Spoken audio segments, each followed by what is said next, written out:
En 2021, comme beaucoup de féministes, je participe aux manifestations en soutien au texte de loi bioéthique qui est débattu à l'Assemblée. Quand j'avais 20 ans, justement, quand j'ai découvert que j'aimais les femmes, j'avais mis un peu une croix sur le fait d'avoir un enfant, que ça allait être très compliqué.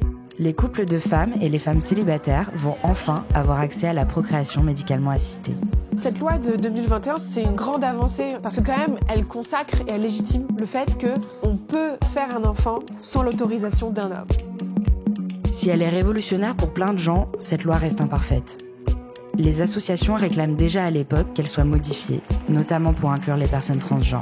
Il y a des angles morts qui sont beaucoup trop nombreux. Et c'est ça qui fait que c'est une mauvaise loi pour plein de personnes aujourd'hui. Mais ça en revient finalement à cette idée, encore une fois, d'essayer de dissuader les personnes qui ne sont pas dans la norme de faire famille. Le texte vient également encadrer les progrès de la science. Le but, éviter les dérives eugénistes et prendre en charge au mieux les personnes dans leur désir d'enfant.